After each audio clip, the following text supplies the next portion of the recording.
All right, ladies and gentlemen, welcome to tonight's broadcast live from the Jenkins Arena here on the campus of Florida Southern College.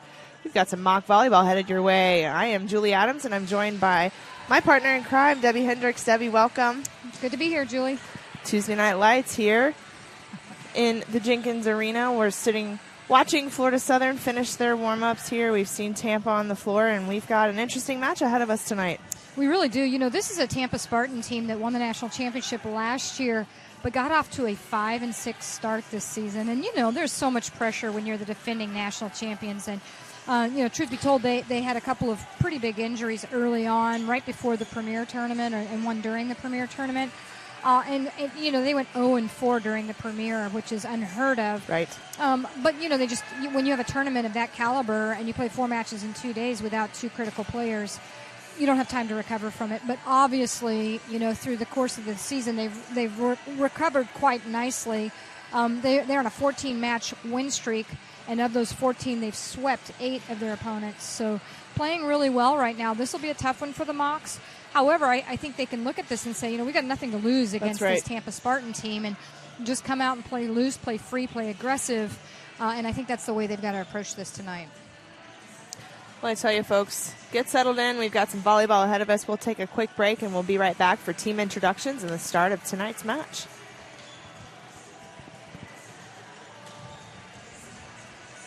He's quiet.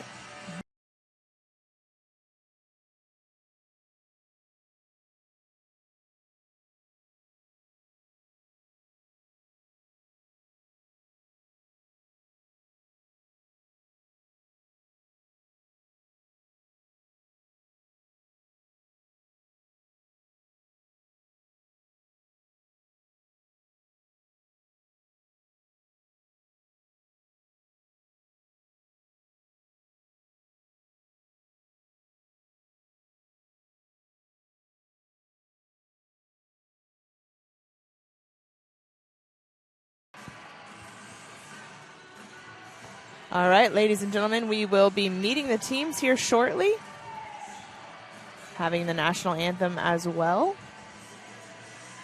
And then again, just minutes away from the start of this match between the Tampa Spartans and your Florida Southern Moccasins. Yeah, Julie, you know, we were talking just a second ago about the injuries to the Spartans early in the season. This has been the entire season for the Mocs. You know, the last time they were healthy was opening weekend. Right. And again tonight they're going to play without Mika Garza, Bruce A. I'm assuming everyone else is healthy for them tonight, but it's just been one of those years where... riddled with injuries. Yes. Folks, we'll be right back.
All right, ladies and gentlemen.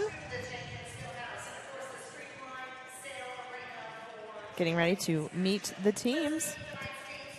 First, the visitors from the University of Tampa. Number 2, Claudia Rivera. Number 3, Regan Humes. Number 4, Sammy Mueller. Number 6, Sarah Luma. Number 8, Melissa Elias. Number 9, Sorrel Houghton. Number 10, Kamari Potter. Number 11, Katie McKeel. Number 12, Nicole Dominguez. Number 16, Taylor Fossler. Number 17, Leah Williams. Number 18, Brooklyn Wilson. Number 19, Mackenzie Dufresne. Number 20, Tatiana Lyons. Number 21, Chelsea Simmons. Head coach, Chris Katnack. Assistant coaches, Brian Imperial and Jeff Lamb. And now, the Mocs. Number 1, Allie Travis. Number 2, Emma Shaddix. Number 3, Tiara Porter. Number 5, Haley Williams. Number 7, Mandy Eberly. Number 8, Courtney Charneco. Number 9, Rayleigh Matthews. Number 10, Bea Formalon. Number 11, Bethany Jones. Number 12, Annie Collins. Number 13, Anita Popadic. Number 14, Buse Ine. Number 15, Rachel Martin. Number 16, Erica Ronda. Number 17, Sarah Zayas. Number 20, Mika Garza. And number 22, Lena Bondar. Head coach for the Mocs in his second season, Chris Keene. Assistant coaches, Hiram Kime, Ashley Crowder, and Tabitha Pennekamp Wright. You know, as we watch those two coaches shake hands there, you just mentioned that Chris Keene's in his second year. Chris Katnack is in his 36th year. Just a little bit of a difference there. Well, and Julie, you know, I coached 25, and I don't know how Chris has done it, but, you know, you're talking about a long career of nothing but winning. Right. You know, this is a program that's won several national championships, including last year, and I have the utmost respect for both of these coaches, but you can't say enough about, you know, Chris was coaching back in the kind of the pioneer days for our sport and really helped grow the sport in a big way. And so a lot of respect right now for Chris Katnack and everything he's been able to do at Tampa. Well, tonight we have a tale of the two Chris's for sure. Chris Keene, Chris Katnack, head-to-head. Well, and for a fairly new head coach, Chris Keene has been dealt so many challenges this year. You know, they were a relatively new team coming in. They had 8 new players, quite a few of them freshmen, and then to have all the injury issues and health issues that they've had. He and his staff have done a fantastic job, and we watched some really good volleyball the last 4 matches. Absolutely. When they were at home. Saw them get better every time they played. You just can't say enough about. It's tough in a season like they've had to see the bright spots. I know for them it really wears on you, but they've done a very nice job with this team.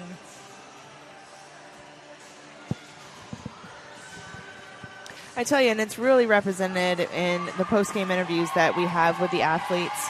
And the defeat never comes out. Yeah. Whenever you talk to them, it is continuously positive. It is all about the work that's being done to get better and the bright sides that are found within each match. Yeah, and you know, it's interesting because you'll tell me what they talked about that they worked on that week, and that's exactly what we see revealed on the floor. So they're getting good work done throughout the season during practice. Just like that, we're underway. Bondar pushes it over. Right side off the platform of Collins for Elias. Elias is going to swing on the right side when she's on the front row, and then she's going to set her back 3 rotations. They're running kind of a little bit of a modified 6-2, where she is one of the right side attackers.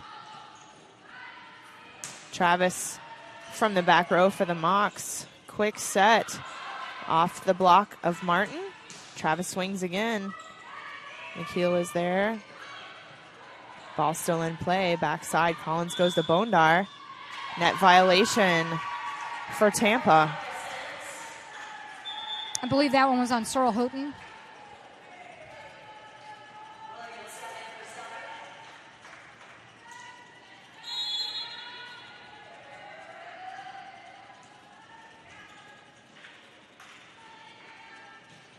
Williams with the serve. Short. Houghton able to get an arm on it. Martin with a serve receive. Collins up to Martin in the middle. Kill for Rachel Martin. You know, we talked about some of the early struggles for Tampa, and obviously a lot of it had to do with injuries that they incurred. But one of the ways you can break down this really potent Spartan offense is serving tough, getting them out of system. They're not nearly as good a team out of system as they are in, just as most teams. However, they have, exceptional pin attackers, so even out of system, they're pretty good. I tell you, Houghton trying to use the block there. Ball still in play. Williams outside now. Swing there for Rayleigh Matthews. Successful.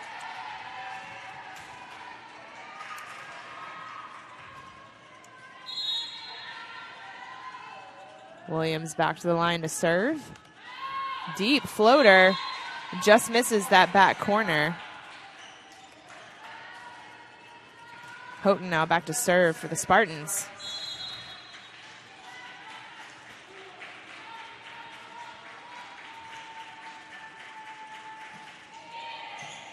Williams serve receive. Collins backside to Martin.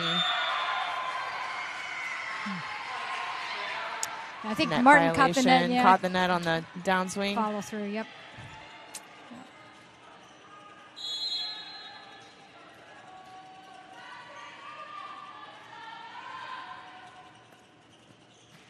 Houghton serve. Williams takes it with her hands. Martin down the line. It's good.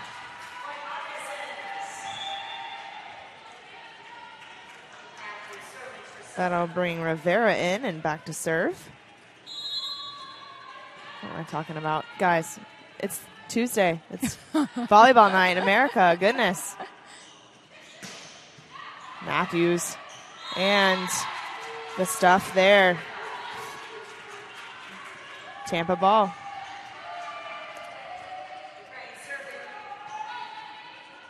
Dufresne now serving for the Spartans.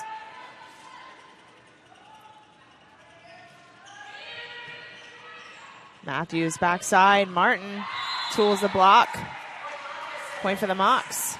So far, the Mocs have started in system. They're passing well. It's letting Annie Collins run the offense and use the middles in particular. That's going to be a key to their success is being able to use the middles early and often.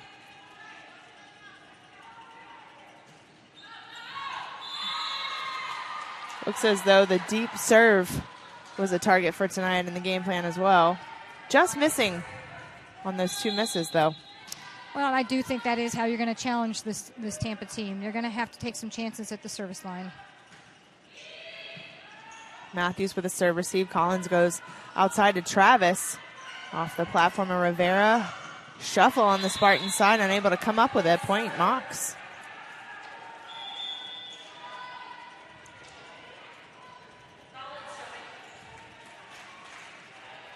Collins to serve. Short serve. Backside the tip over the block. Formalon is there. Travis swings. Outside. Big swing for McKeel. Katie McKeel, a junior out of Colorado Springs. I saw this team in the national championship last year, and she was huge in that match. And the whole tournament, she and Sorrel Houghton both on the outsides really, really did a lot of damage in getting that team to the national championship. Roll shot down the line. Matthews is there. Travis swings. Into the ceiling. Tough one to negotiate there. Point for the Mocs.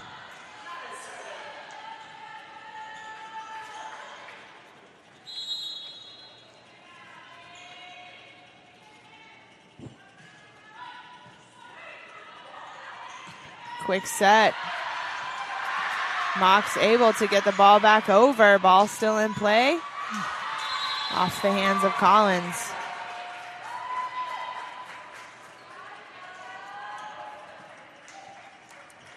Just the fact that they were able to get that ball back.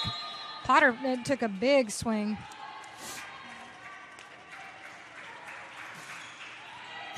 Formalon. Collins goes to Porter. Just misses. Dominguez serving.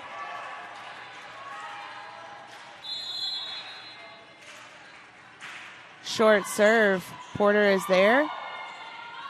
Bondar pushes. Houghton swings. Off the hands of the block.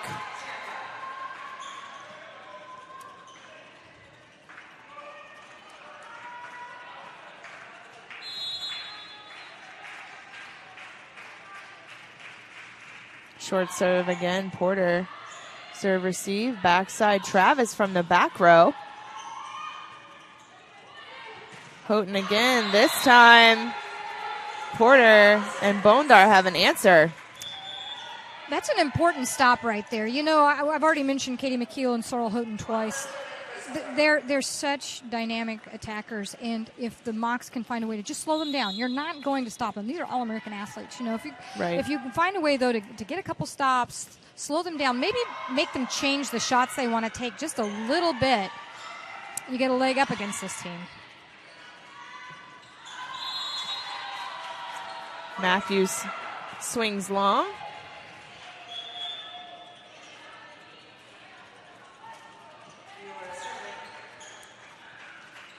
Mueller back to serve.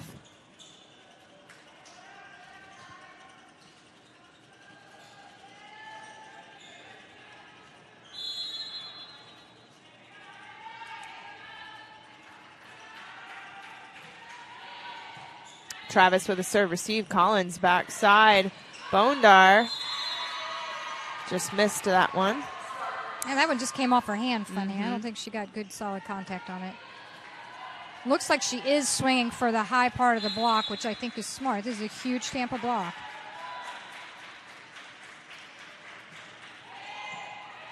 Matthews, Collins goes out to Matthews into the block.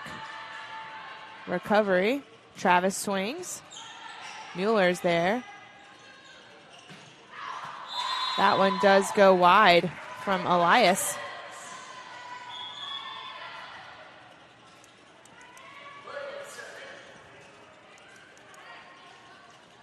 Williams to serve for the Mocs.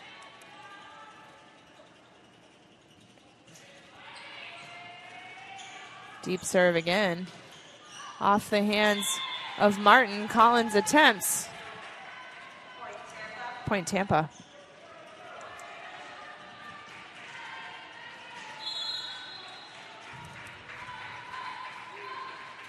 Houghton now serving for the Spartans. Williams the serve receive.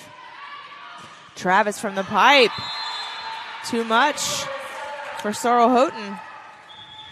Well, we've been talking quite a bit about Allie Travis lately. She has really blown up here just in the last few weeks. We had the 22 kill match a couple weekends ago, and then she's already off leading the team right now with 3 kills. So looks like she's picking up right where she left off last time we saw her at home. That was Katie McKeel again for the Spartans, adding to her total for the evening. Dufresne now back to serve for Tampa.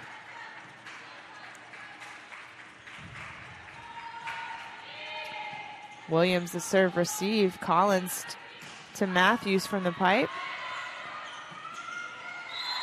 And Kamari Potter able to keep that one in. You know, we talk about the outsides and how many attempts and kills they're the biggest point scorers for the team. Kamari Potter is next as far as the point scoring as an attacker for the Spartans. So again, if the Mocs are able to get them out of system and keep them from being able to set her, I think that helps the block. It gives the block a better chance to get out and set a double block up against McKeel and Houghton. But as long as the Spartans are in system, they're going to use Potter. We just saw an exchange there from a kill from Allie Travis. Formalon with a serve outside. Line shot, Katie McKeel. We should probably mention that Katie McKeel and Allie Travis are both from Colorado. What does that make them? Coloradans. Coloradans. Yes. and they're actually leading their respective teams right now in kills. What are you trying to say, Debbie? Good things come from Colorado.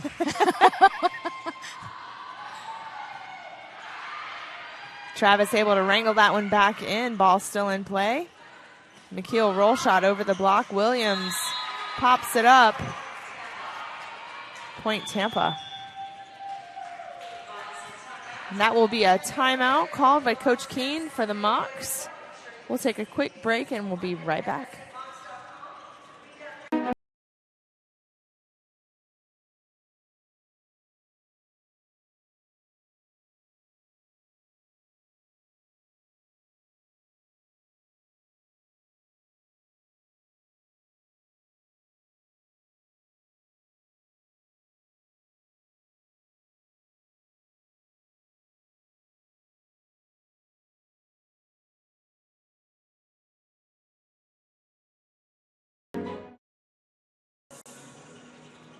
All right, folks, we are back. Still in a timeout here called by Florida Southern. Tampa with a 5-point lead here, 16-11. And I tell you, Florida Southern's been doing a pretty good job. Well, they have, and, the score isn't necessarily indicative of some of the bright spots. We've been talking about their defense and how it's improved over the last 3 weeks. They've dug some hard-driven balls by the Spartans, and offensively, they put together so far a 208 hitting percentage. That's a decent hitting percentage for Florida Southern, but it's just that, you got the Spartans on the other side hitting 381 right now, so they've got to find a way to slow this team down offensively just a little bit.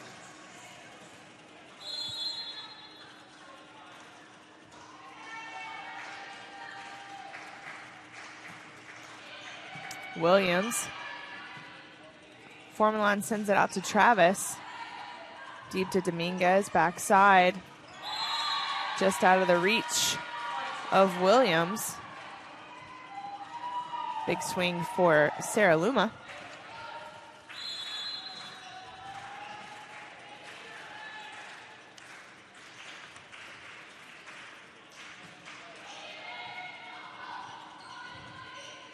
Travis again able to get it back in play. Potter swings, goes wide.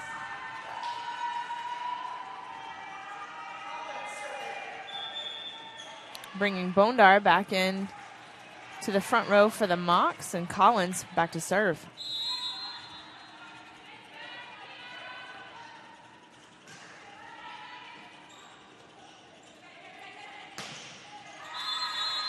Tool of the block for Luma. Tampa does a nice job, as do the Mocs, of moving their attackers, having their attackers hit on different pins. Luma's playing right side right now, but nice swing from her on the left side there. And just showing those different looks is important for your offense. Travis with a big swing. Porter goes up, pushes it down. Point Mocs.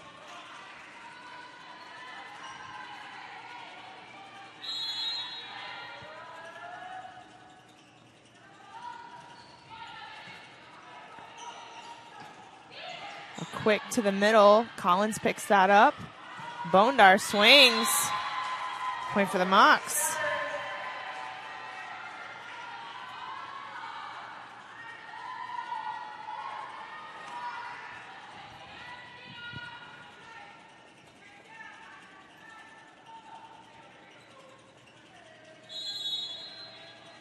Travis back to serve for Florida Southern. Houghton takes that one with her hands and then pushes. Travis is there. Collins backside to Bondar. Off the platform of Elias. And another point for the Mocs. Julie, I think the thing that I've noticed the most over the last 2 or 3 weeks is that the Mocs are not just playing defense to get balls up. They're getting balls up and relatively in system, and their transition scoring has gone way up over the last 2 or 3 weeks. And when they're getting free balls like this, I think they're taking better care of them and doing a better job being terminal. And I just think the defensive transition is the biggest thing I've seen improve for them.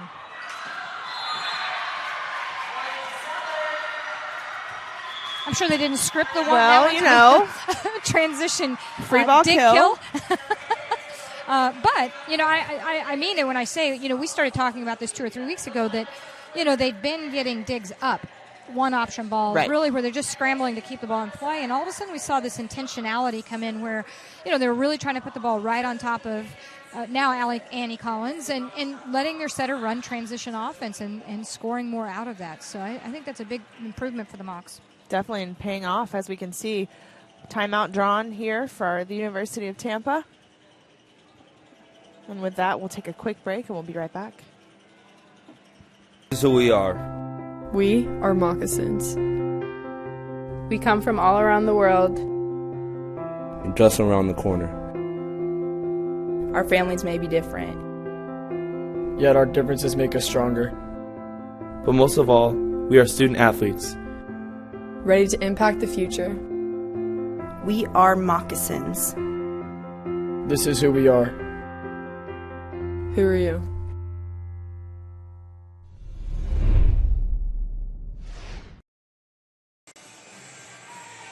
All right, coming back from a timeout called by Tampa this time. The Mocs building a steady fight back to get in this. Tampa leading 18, Florida Southern 16. I think anytime that you force the Spartans to call a timeout, you're doing something. I agree. This is a lot of times Coach Katnack will let his players try to work through things, but I think he felt nervous enough in that moment to call that timeout. I mentioned his 36 seasons at Tampa. He's 8 wins away from 1,100, Julie. So I'm never going to question when that man calls a timeout or doesn't call a timeout. Absolutely not. 1,100. There are only a few coaches at any level in volleyball at the collegiate level with 1,100 wins. So, wow.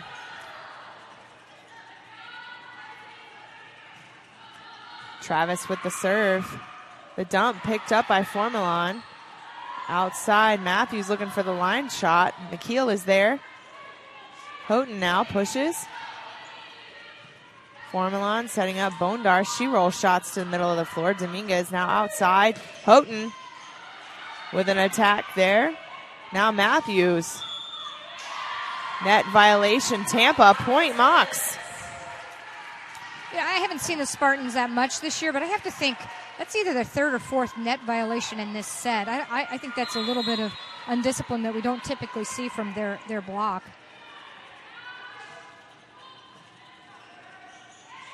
Backside. Potter swings. Works the block of the Mocs. The Spartans must be close to out of timeouts right now. They have Sammy Mueller running the 5-1, where earlier in the match there in the set they were running the 6-2. This is an opportunity for the Mocs because she's a smaller block up there, and I would expect to see them set the left front a lot. Bondar. And recovery unavailable. Point for the Mocs. That'll bring in Erica Ronda. Back to serve. Sammy Mueller on the front row right now, too. The Mocs have an opportunity to put a double block up on either of these two attackers. My guess would be they're going to be looking to key in on Sorrel Houghton. Right. And go one-on-one with the middle. But now the Spartans have rotated Sammy Mueller back, so they're out of those 5-1 rotations for a while.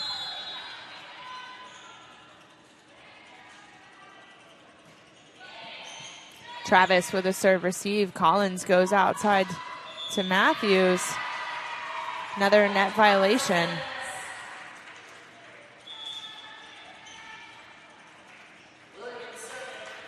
Again, I don't think this is typical of the Spartans. No. Not from the play that I've ever seen either.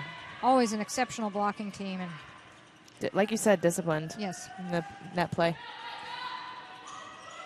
Mueller goes outside. Left-handed tip over the block. Collins dumps. Mueller is there.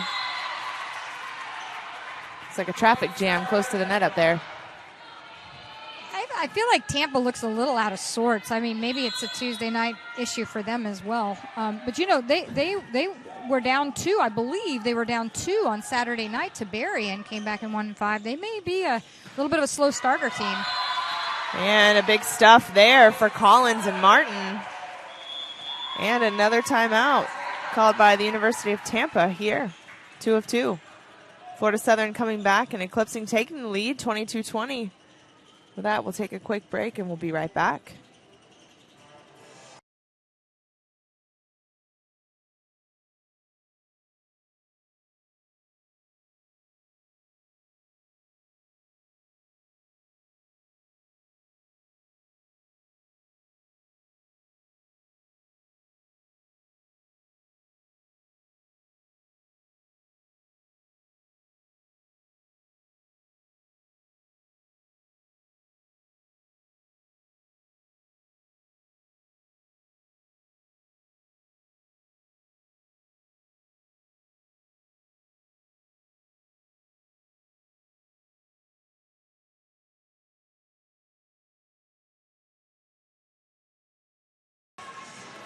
All right, folks, if you're just now joining us, you picked a great time. We are deep into set one. Florida Southern overtaking the lead here for the University of Tampa, 22-20. Just coming out of a timeout, the second of 2, called by Coach Katnack.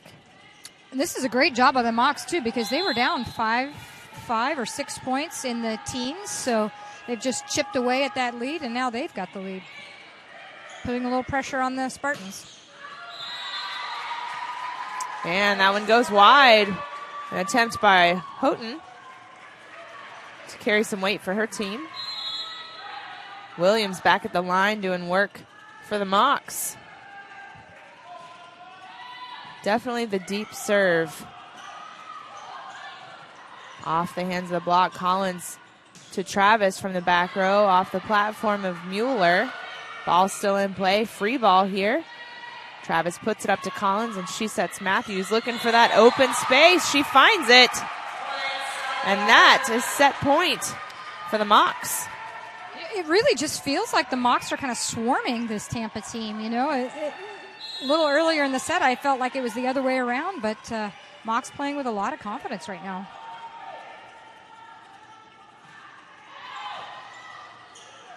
Mueller outside to Houghton.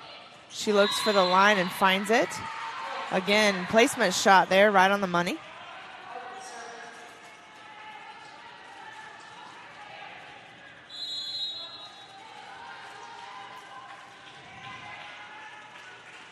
Back to serve is Houghton.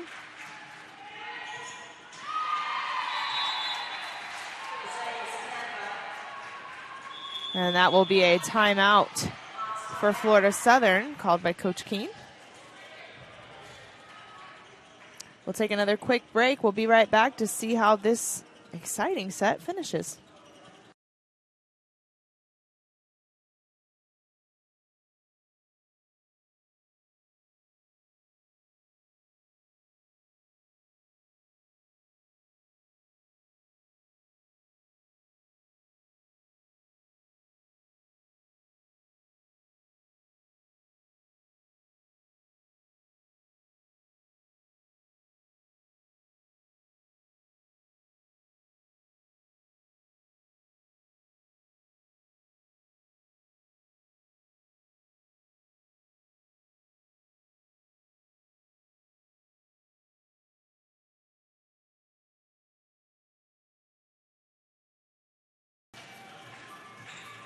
All right, we are back. Again, a timeout called by Florida Southern.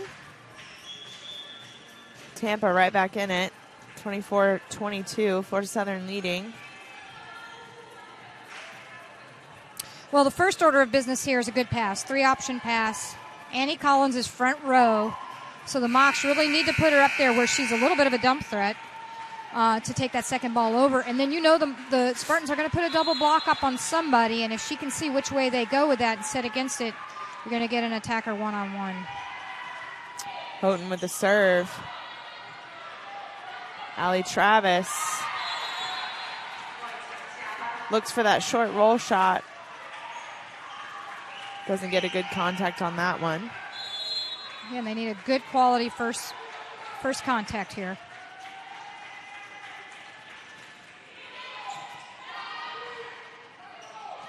Rachel Martin. And the Mocs successful in taking set 1 from the University of Tampa. Well, and I think the double block went to Rachel. That's what I kind of expected, was they'd go one-on-one with Allie, and the block went that way. But Rachel, she's been doing this so long, she knew a way to just tool the block and got it done for the Mocs. And this is territory they've struggled in. Right. Anything close in the 20s, even when they have a lead, they tend to kind of get frazzled. And they started to go that direction. Then they kind of regained their composure and took care of business. This is a bright sign. Absolutely. All smiles for the Mocs heading into set 2. Don't go anywhere, folks. We'll be right back.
All right, we are back.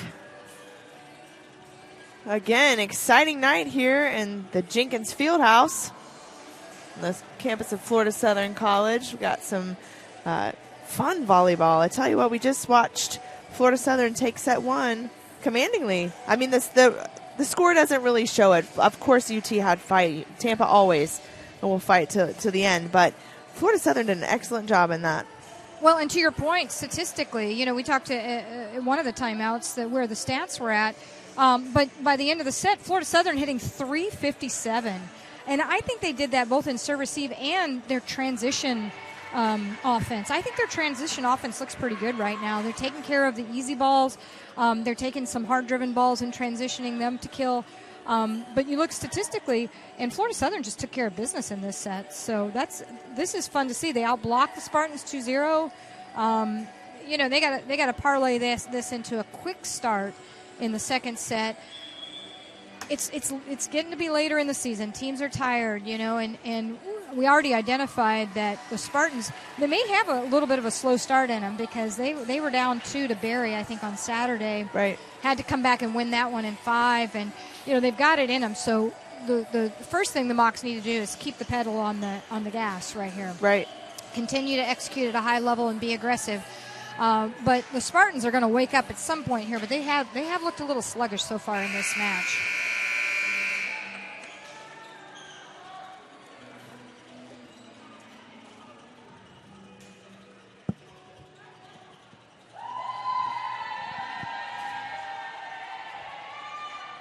Well, and you talked about that with Tampa being down 2 sets, and they came back winning 3, in 5. So, that's some of the new terminology that we're hearing. The reverse sweep. That's right. So, both teams last weekend had a reverse sweep. The Mocs did as well. Down 2, come back and win at 5 at Florida Tech. That's a big accomplishment. It's tough to come down, to come back from down 2. But we just learned that the new terminology for that is a reverse sweep. Yes. And now and knowing's half the battle. That's right. So the folks out there, if they hear reverse sweep anywhere, you'll understand that it's being down 2 and coming back and winning in 5.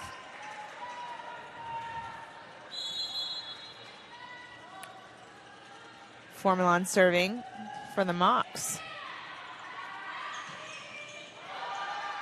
Travis chasing it down. Matthews sending it over. Mueller again. It works this time. Dufresne with that quick swing from the middle. Yeah, that's about 0 tempo, which in system the Spartans will run a really fast, really quick middle where the hitter's almost taking the ball right out of the setter's hands. Tough to defend.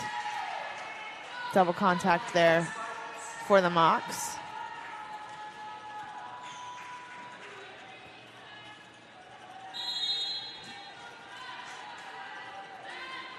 Houghton back to serve for the Spartans. And costly overpass there. Dufresne waiting. Houghton's got a tough serve. That ball was really floating, jumping around. You know, she served several there at the end of that last set to get the Spartans back in that first set. And she started off serving tough again here in the second set. Travis swings from the back row. Mueller is there. Dominguez sets up Elias. And that one does go out of bounds.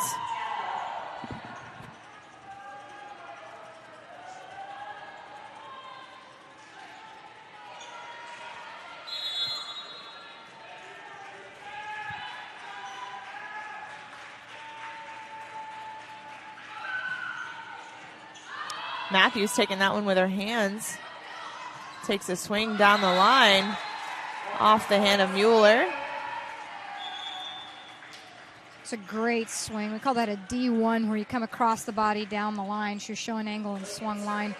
Rayleigh Matthews with her 6th kill already. You know, we've started off talking about Allie Travis on the left side. The other outside tonight is freshman Rayleigh Matthews. And you and I have both remarked about how unfazed she is. You know, so here you are, you're playing the defending national champions, ranked team in Tampa, and there she goes for her 7th kill. She just doesn't seem to be fazed by much. And even when she makes her errors, you know, I really like the way she responds. Her composure is excellent, and definitely doesn't play like a freshman. Well, very reminiscent of our talks a couple of years ago about Rachel Martin. Absolutely.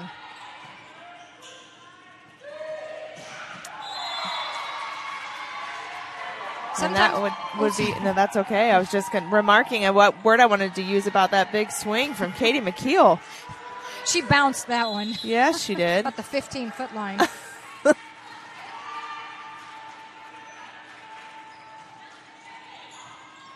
Williams out of the reach of Collins.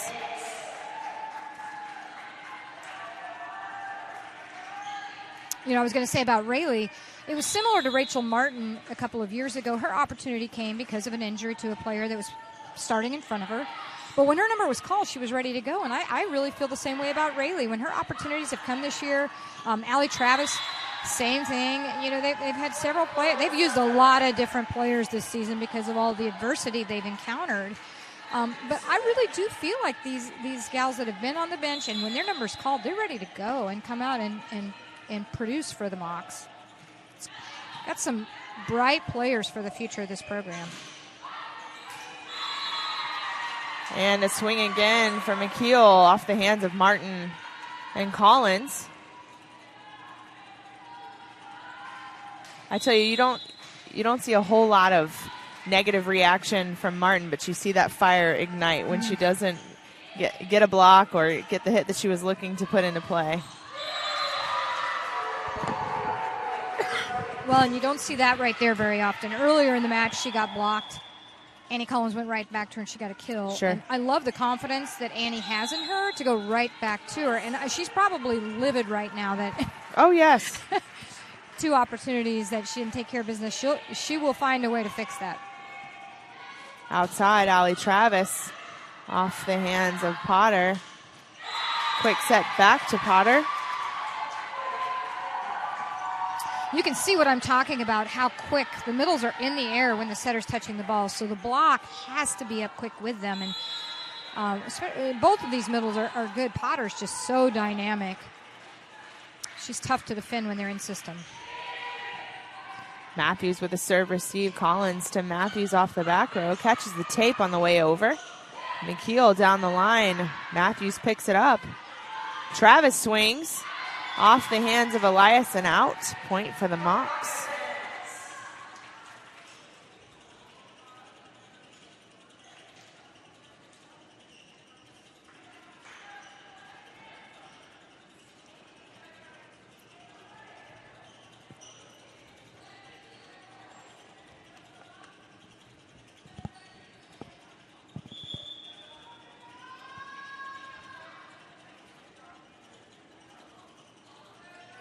Julie, both of these teams are, again, having great offensive efficiency. Tampa right now hitting 308. The Mocs hitting 200. This is about how the first set started. But, neither one of these teams are struggling on offense. And apparently Tara Porter's not struggling on her blocking either. No. I was just about to finish my sentence and say, the team that can find the answer to slowing the opponent down a little bit more is going to have the upper hand in this match. McKeel splits the defense, finds the hole. So difficult to defend Katie McKeel because she's got so many different shots. So if you take one thing away from her, she's got 3 or 4 other things she can do to your defense.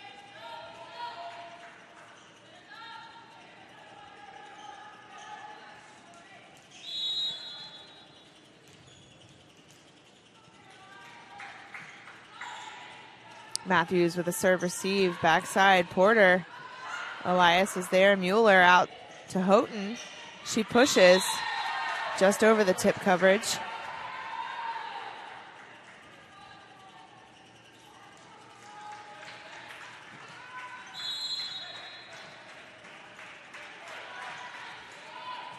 Matthews, serve receive, Collins out to Travis, cross court, McKeel overpass. Porter pushes it down. Houghton with a swing. Cut shot. Travis is there. Matthews from the back row splits the defense. Point for the Mocs.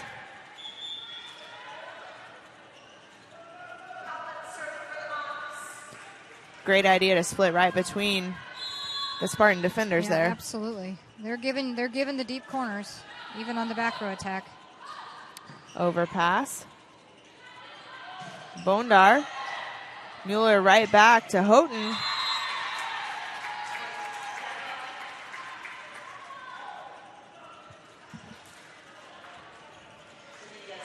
Dominguez now serving for the Spartans.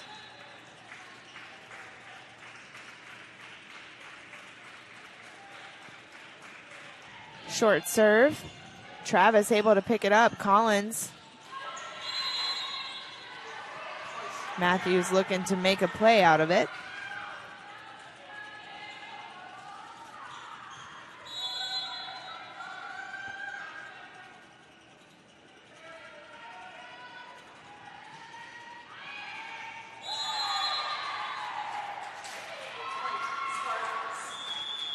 Looks like the Spartans are really working on trying to hit the seams and serve receive, and that's just like that's a challenge. You mentioned how that challenges a defense. It also challenges a serve receive.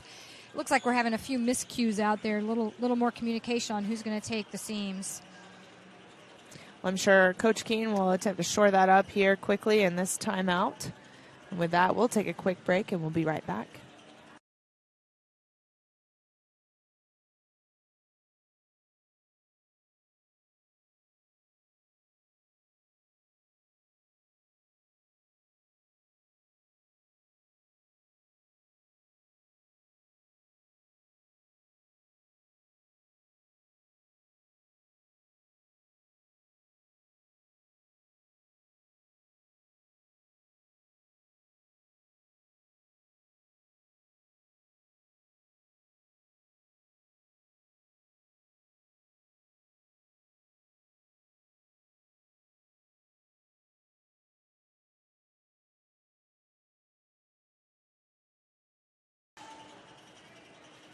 All right, back after a short timeout there for Florida Southern.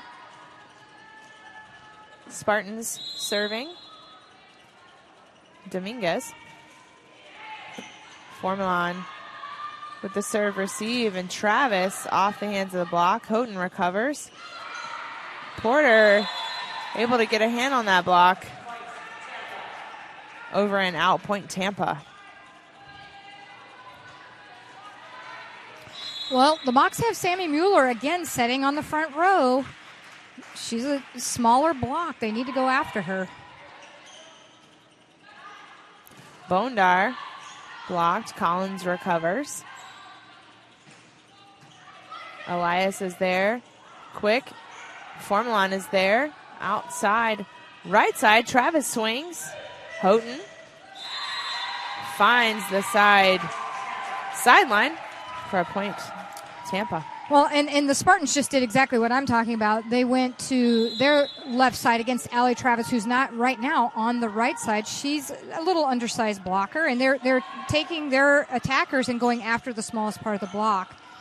And the Mocs need to go after Sammy Mueller a little bit. It's just, Right. it's nothing against Sammy Mueller. No. It's just that, Use your advantages. yes, she's the smaller blocker on the front row right now. And, setters are kind of uncanny, though, about touching balls. She'll probably tag the ball, but it's definitely a mismatch. Deep serve attempt by Travis. Goes long.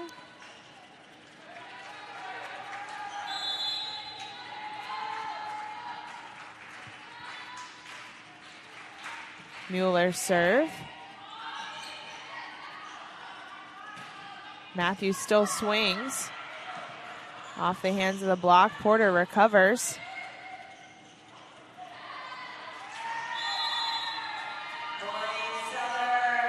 Four contacts there. Point for the Mocs. The Spartans look better in this set, but they still look a little out of sorts. They do. And, it doesn't strike me as being quite what it should be for a team that's on a 14-match win streak. But again, it's getting later in the season. It's a Tuesday night. They're on the road. These are tough matches late in the year. Backside, Bondar. Net violation for the Spartans.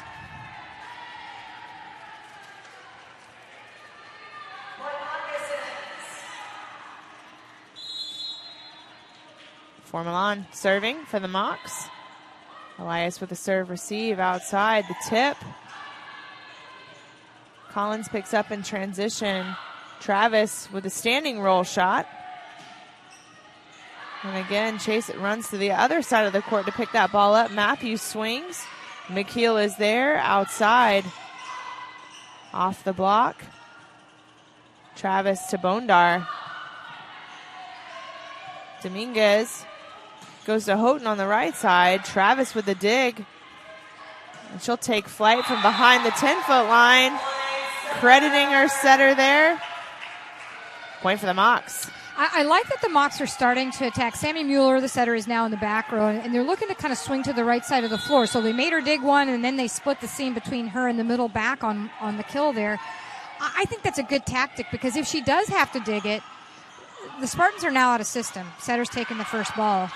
But setters don't like to play that much defense either, so I really think attacking the right back right now is a good tactic for the Mocs. Setters want to set. They don't want to play defense. It's overrated. Houghton with the serve. That will go long. Point for the Mocs. I say that Sammy Mueller has 8 digs right now, so she's playing some defense. She has she has completed some pretty nice defensive tactics for sure. Yeah. The bigger point there is if you make her take that first ball, now your team's out of system. Absolutely. So I think it's a good tactic for the Mocs.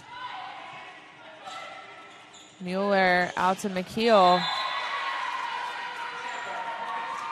She might show up and hit a ball tonight if we keep watching. Yeah. Got a noodle arm. I know. I tell you, you don't want to give her a one-on-one or a big seam. No. Because she will bury the ball.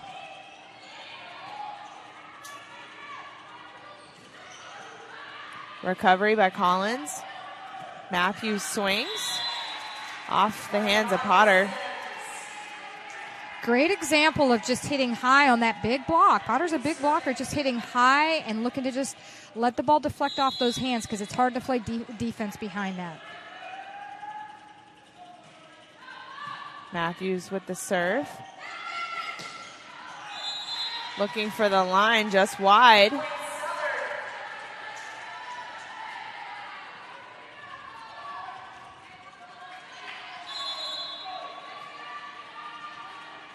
Julie, this is about the same lead the Spartans had last set. And this is where the Mocs started going to work, chipping away at it. Right. And with that, we'll have a timeout called by the University of Tampa. So with that, we'll take a quick break, and we'll be back for the finish of set 2.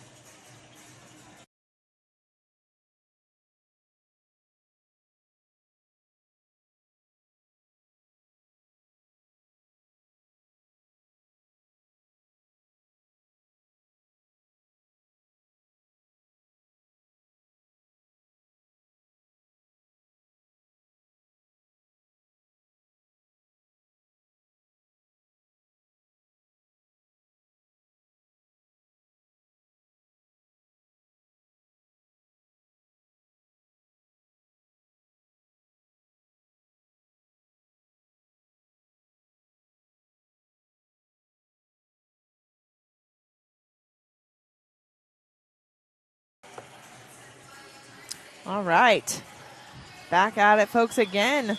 A timeout drawn by University of Tampa with the Mocs mounting a building comeback here.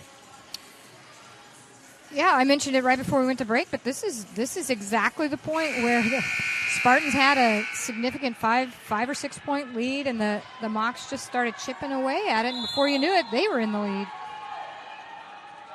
Rayleigh Matthews back for the Mocs. Not surprisingly, they send it to McKeel. Well, I mentioned what McKeel will do to a ball when you give her one-on-one or a huge hole in the block. That's what she does to the ball when you have 4 big hands up against her. She just uses your block. She has so many different shots.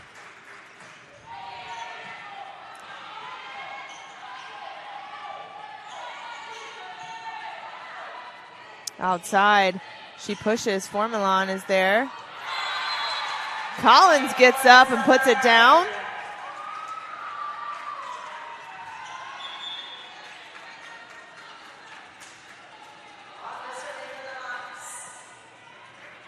Erica Ronda in and back to serve. This is a good option for the Mocs to have back at the service line at this point in the game.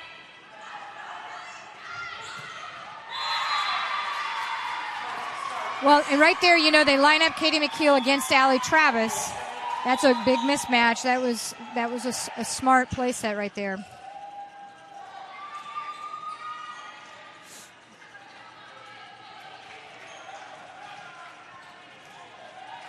Katie McKeel, just a junior. I'm telling you what, fun to watch her play. Back at the service line, Williams now with the serve receive. Quick set to Potter. Tierra Porta does a nice job blocking in one-on-one situations. She and Rachel Martin both do. Mm-hmm. But that's where, Potter is such a good attacker, and it's such a quick middle attack that it's really hard to be in that one-on-one situation. And that will draw the timeout from Florida Southern. Tampa inching away with this lead here, 23-16. Take a quick break, and we'll be right back.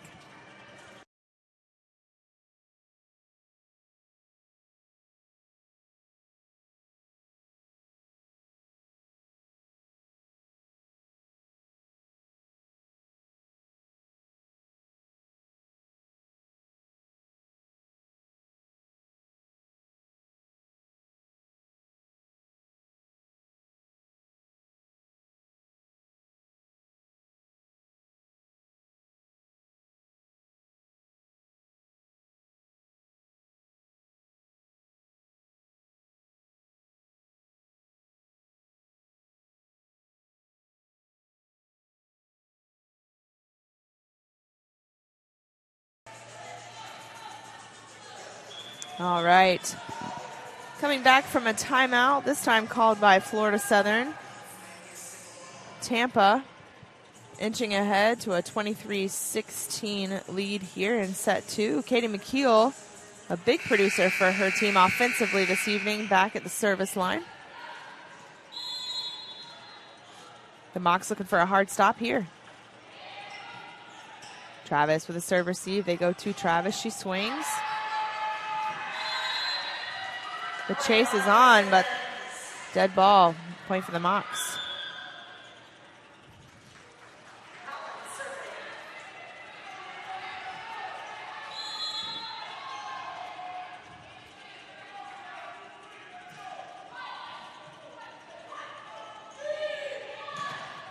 And a swing, a block, and out. That'll set up set point for Tampa.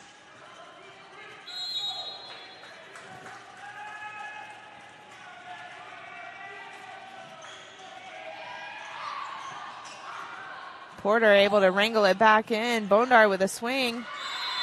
Porter puts it down, keeping the Mocs alive.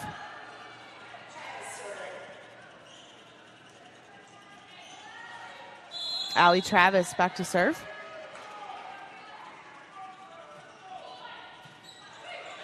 Dominguez. And the block by Porter and Matthews just wide, and that will finish it off for Tampa. 25-18 here in set 2. We'll take a quick break as the teams switch sides. We'll be right back to talk a little statistics and get ready for set 3.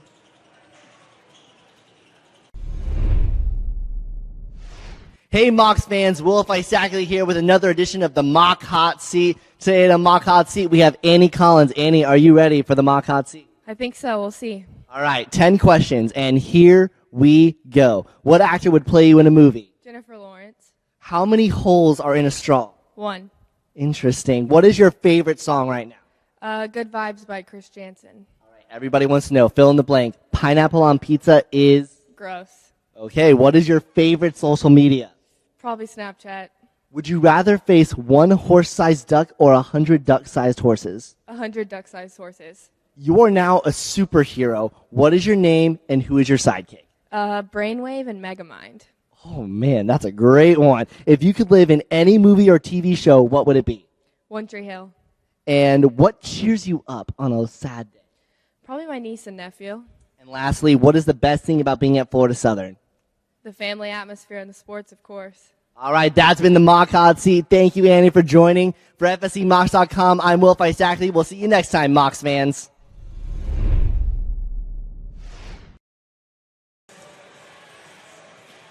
All right, back after 2 sets of volleyball here tonight. Florida Southern taking set 1. Tampa, set 2, victorious over Florida Southern.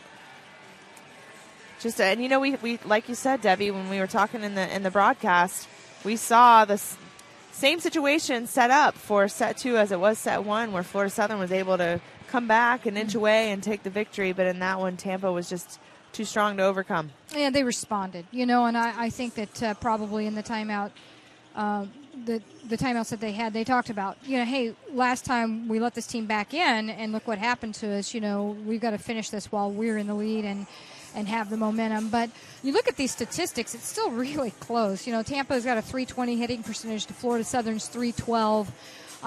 But just 2 kills separating the two teams statistically. And Florida Southern is actually out blocking this Spartan team, who I feel like traditionally a very good blocking team. So the Mocs are right in this thing. And you know, now it's a best 2 out of 3. Mocs hitting 257 in that last, but 312 for the match. That's got to be one of the better hitting percentages we've seen out of this team in a long time. And you know, I think that there's a lot of bright spots out there, starting with Rayleigh Matthews, 9 kills right now, hitting .333, and right behind her, Allie Travis with 7. Perhaps the concerning thing here is the next attacker, Elena Bondar, with 6 kills. That's a lot of your offensive production coming from your pens. And so there's only 4 kills for Rachel Martin right now and 2 for Tiara Porter. And I don't know how much of that. I feel like they've been in system. I don't know how much of that is. Maybe they're looking for certain matchups, and they're staying away from the middles because they're good blockers for the Spartans. But, you know, they want to continue to find opportunities, I think, to use Tiara Porter and Rachel Martin. On the flip side over there, Katie McKeel, you mentioned what an offensive firepower she is. She has 10 kills, no errors. You know, for an outside hitter to be have no errors after 2 sets, she's hitting .714. And we've talked quite a bit about Kamari Potter, but Mackenzie Dufresne has 6 kills right now, second most for the Spartans at this point in the match. She also has no errors, hitting 500. So they're leading their team and a really highly efficient offense right now. So one of these two teams, has got to slow the other team's offense down just a little bit. And Right. I think this is going to be a fun next 2 out of 3. Yes. Well, we are just outside of game time for set 3. Stay with us. We'll get ready for some volleyball and be right back. This is the University of Tampa.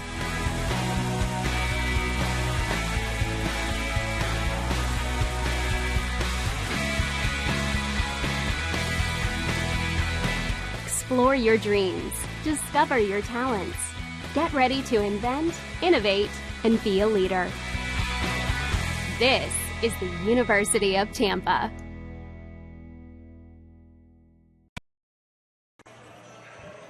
All right, and we are back just seconds away from game time. Like we just talked about, I think, if I know the Mocs, even though they have not had the best of the best seasons, there's no quit in them. And if I know Coach Keene, there's been an initiative to respond.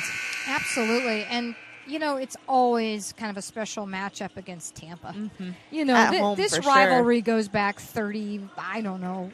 I don't want to butcher this here, how many years it goes back. It goes back a long, long ways. Right. And it's always a big night for the Mocs to host the Spartans here. And they've actually had a lot of success against the Spartans on their home court.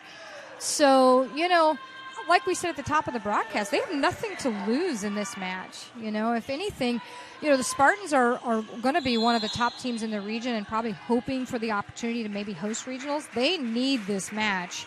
And we've talked a little bit about the fact that the Mocs are one of those teams that they're a below 500 team, but nobody wants to play the Mocs right now. Right. Because they see how much they're improving, and they might be the best below 500 team in the country. Right. Well, they are making constant strides for improvement that are very noticeable, even from us, from the non-coach over here. Very noticeable in what the work that they're doing. You're a coach, Julie.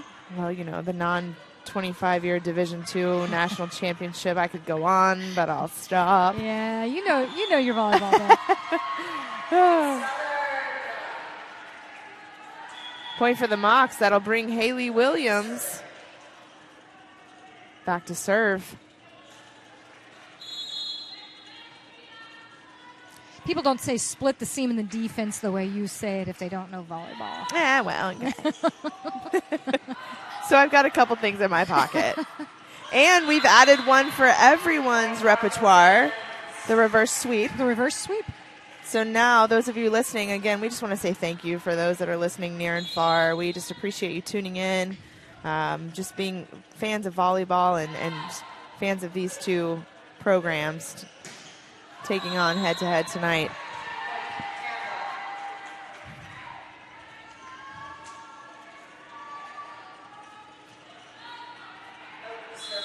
Houghton now back to serve for the Spartans. A short serve, just misses.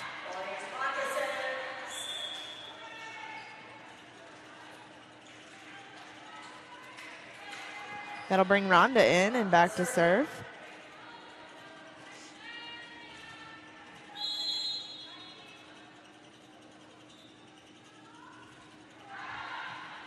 Dominguez. Mueller outside to McKeel. She adds to her total for the evening. 11 kills, no errors. For people to understand that, like an outside hitter is taking, they're taking some good in-system swings, but they're also taking a lot of junk swings. So your team is out of system, and the only thing you can do is throw it up to the outside, who's guaranteed to be looking at a double block and a set defense. And she still is not making any attacking errors. Right. Oh. Was that her attacking error? Did we do that? I was looking at you. Anyway. Well, regardless. It's pretty impressive. Pretty what she does. impressive. The push, Williams is there. Outside. Net violation for the Mocs. Collins that time around.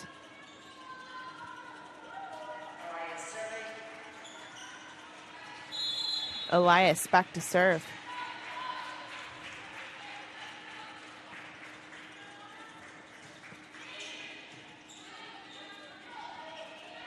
Rhonda from the back row.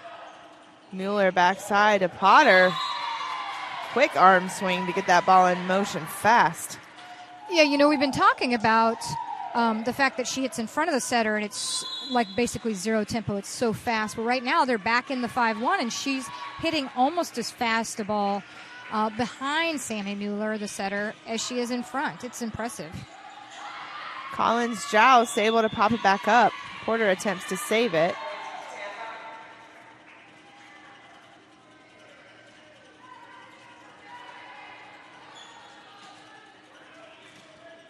Some conversation happening with the R2 and Coach Keene. Looks like we got that cleared up.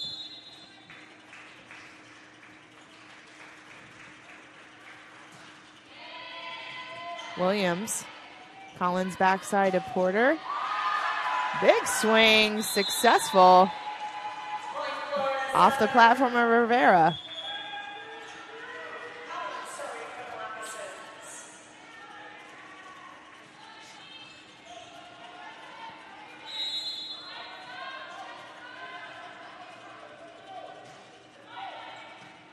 Dominguez with a serve receive. Mueller, the tip attempt. Rhonda able to shoot it back over. McKeel blocked. Porter and Bondar combined for that one. And that's exactly what the Mocs need. They Yes. need that. They need stops. They need tags. Slows on the ball on Katie McKeel just to slow her down a little bit in this match. That's her second error, and definitely an earned error by the Mocs. Bondar swings. Elias is there. Mueller outside to McKeel. Again, finding some hardwood.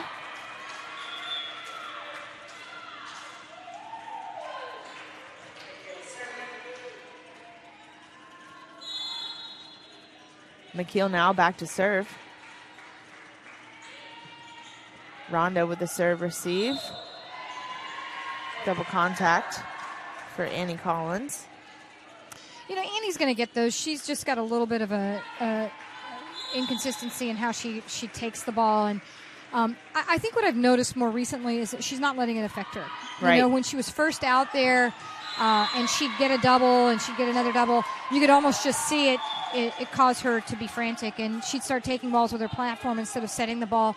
And I really have seen her mature in that regard, where she just takes it and she goes, okay, I doubled it, and she's on to the next ball, and, right. and keeping her confidence up.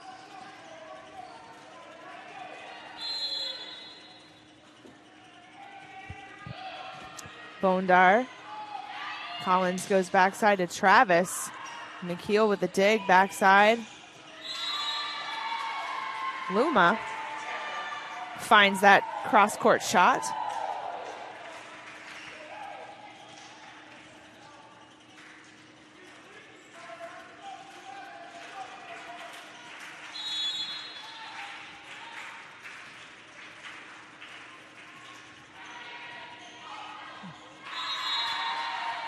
Uncharacteristic there for Bea Formalon. And that will draw a timeout from Florida Southern. Sit tight. We'll be right back.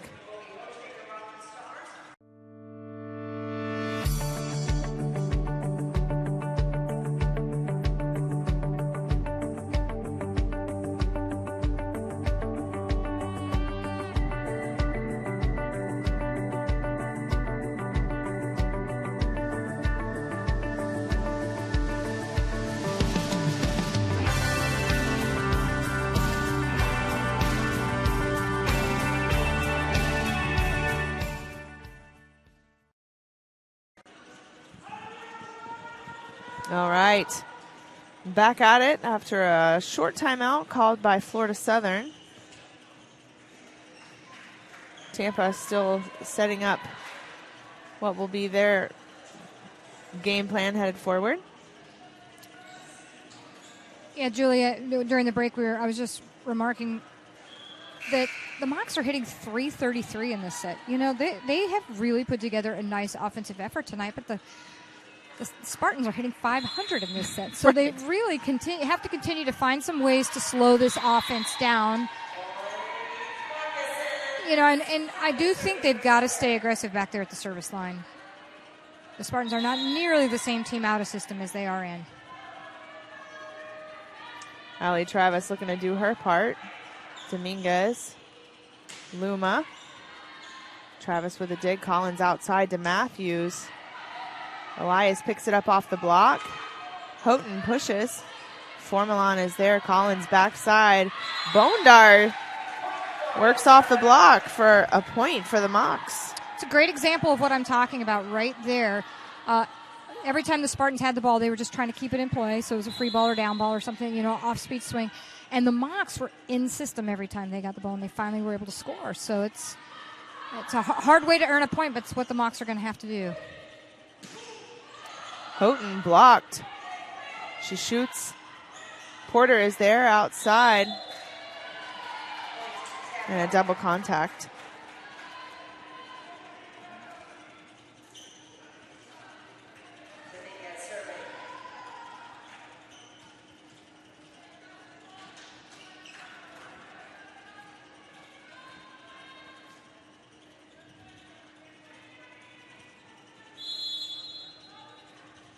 Short serve. Travis swings, looking for that deep line, just misses.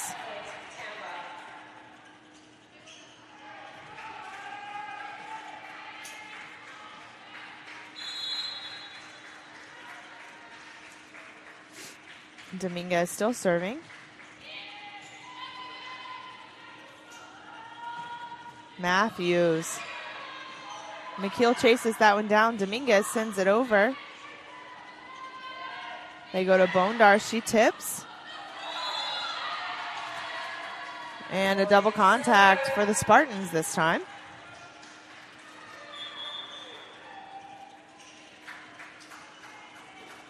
And that will bring in Courtney Charnecko back to serve. Short serve. Houghton off the platform of Travis.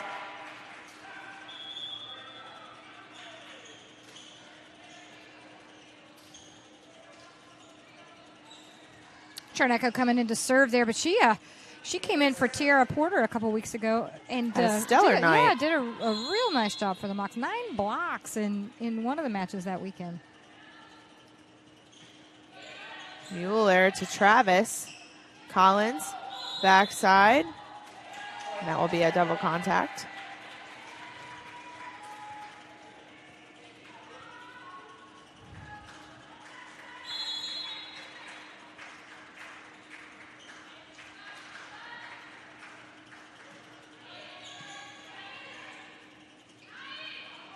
Bondar. Dominguez with the pickup. McKeel from the back row, and Collins to Bondar again. Just out of the reach of McKeel. Point for the Mocs. Williams in and back to serve.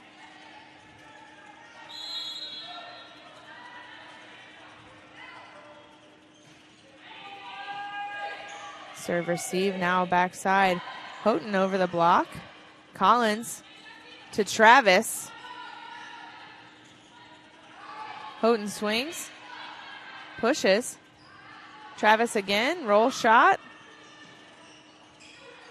Elias looking for a line. Travis is there. Back out. Double contact.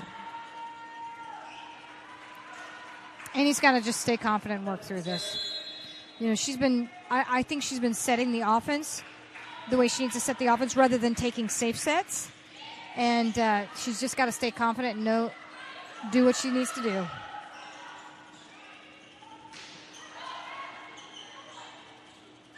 And the dump attempt. Successful. Confidence builder there for Annie. You know, when I say take the safe set, sometimes, you know, if you're struggling with handling the ball, you know, you're going to go just to the outside every time. You know, it's just the easier thing to do. But they obviously were looking for a matchup and setting Bondar on the backside a lot, and she kept going to it. And I think she's just got to stay confident in what she's doing and focus on running the offense, not on handling the ball. The more you think about it, the worse it gets. Right. Yeah. There's something to that sports psychology stuff. Yeah. Matthews, we just saw with a sweet ace down the line. Martin goes up, ball still in play.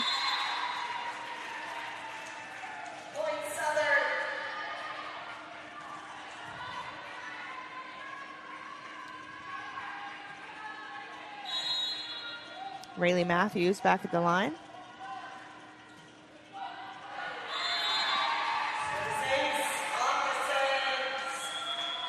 And that will be a timeout from Tampa. Well, Rayleigh Matthews has taken this tough serving piece seriously, and I want to see the whole team continue to do that because they're putting pressure on this Spartan service eve. Yes, absolutely.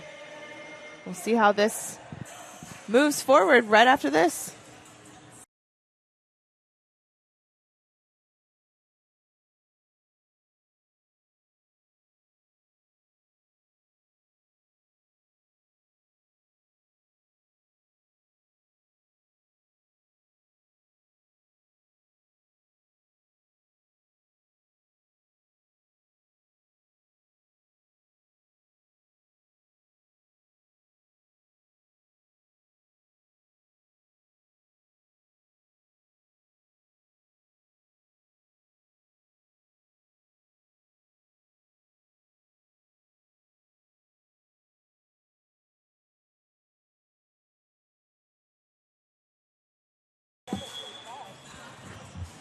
All right, out of a timeout here.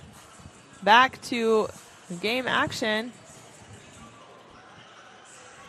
The mock set. Tampa still getting a little bit additional instruction. The Mocs have pulled within 2 here. Well, and in large part due to the serving of Rayleigh Matthews here most recently, and she's just taking chances back there and giving the Spartans fits.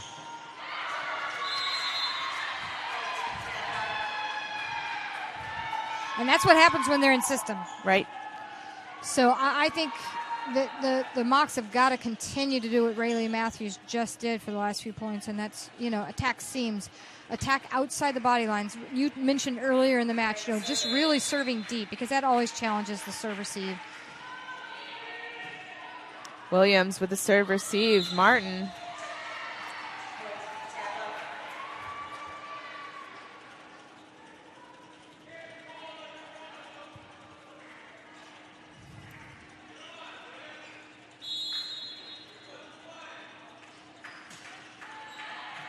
For Milan. Collins to Matthews. She rolls shots. Outside, Elias off the block. Travis. Mueller chases it down. And McKeel finds that unmanned deep corner. Yeah, she's going to score enough kills on her own. You don't want to give her over passes to kill. No. Deep serve. Travis with a roll shot. Still able to run that quick offense from the middle. Matthews from the back row. Backside, Elias. Finds the deep corner.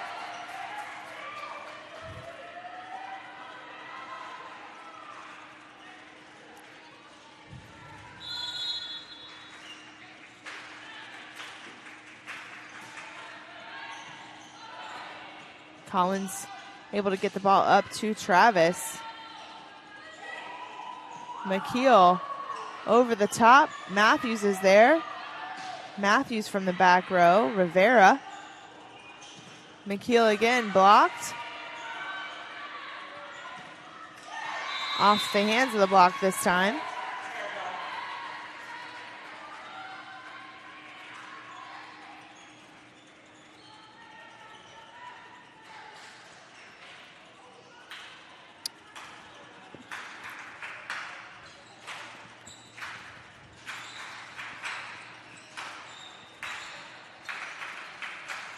Got a little floor cleanup here as we wait.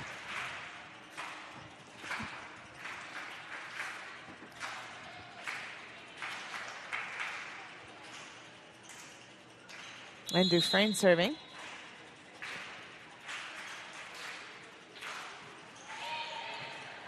Matthews. And now Travis answering the call for the Mocs.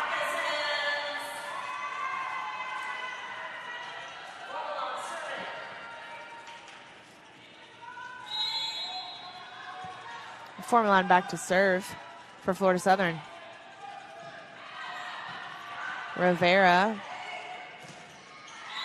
And Potter from the slide attack tools the block of Porter and Travis.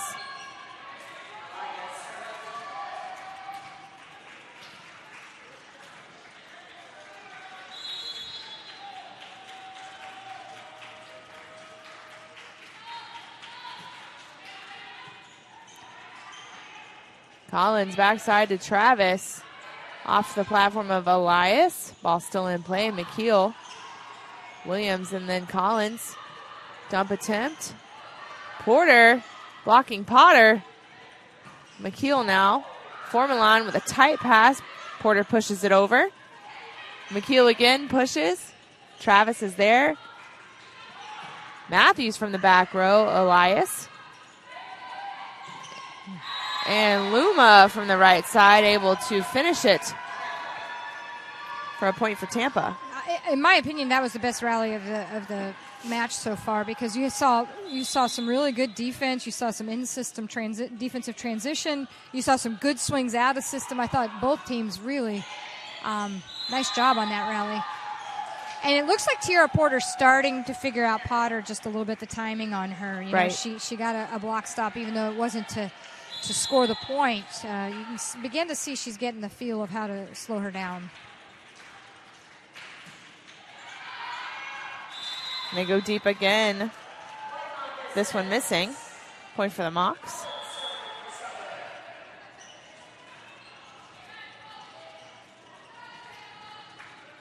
Set point here for Tampa. Collins back to serve.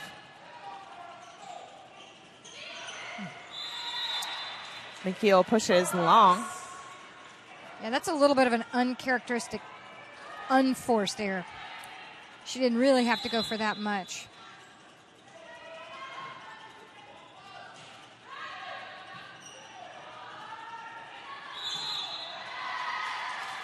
Double contact there. The official was going to get an earful if they didn't call that one because they have been on Annie Collins' ball handling all night long. So good consistency by the official.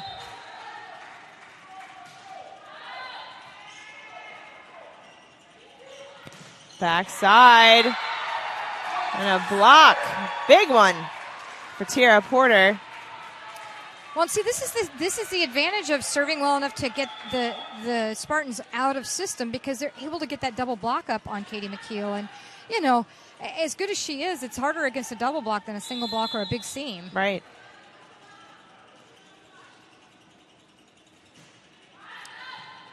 Rivera. Dominguez to McKeel off the hands of the block. Formalon brings it back in. Travis.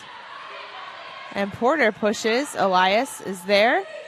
McKeel blocked again. Over the block. Collins picks it up. Bondar going to the line. Rivera is there. McKeel goes line and misses. Point for the Mocs. The Mocs are starting to find an answer for Katie McKeel. They've blocked her a couple of times. They've definitely gotten more slows on her. And now you see what happens to every attacker. then she starts to go for a little bit too much to avoid being blocked. So the Mocs are finally starting to find a little bit of an answer for Katie McKeel. I feel like they're starting to find a little bit of an answer for that timing with Potter. This is good. They're starting to slow this offense a little bit.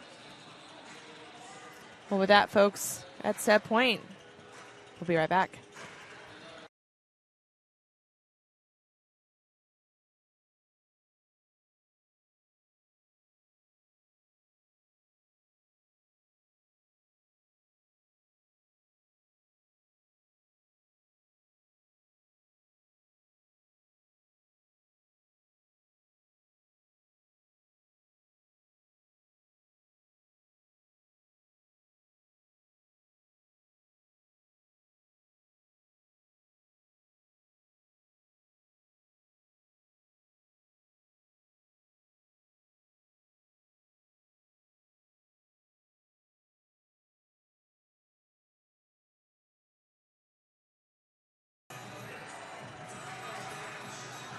All right, we are back. The Mocs mounting an exciting comeback. Still quite a ways away, but holding Tampa here. Annie Collins back to the line.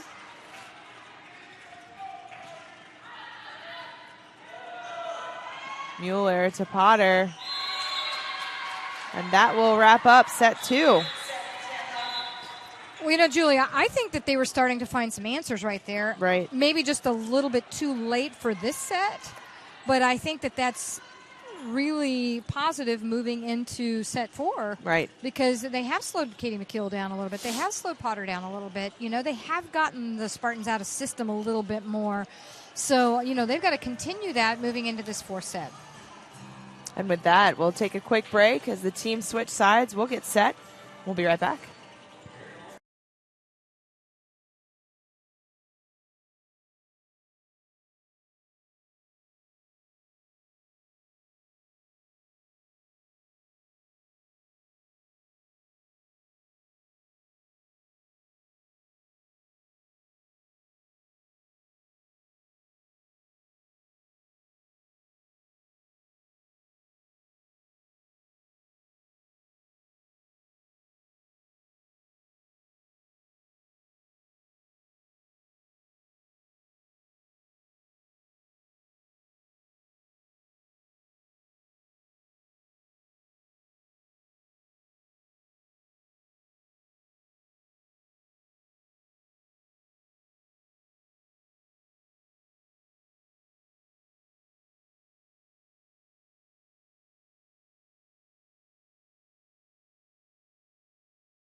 All right, and we are back getting ready for set 4.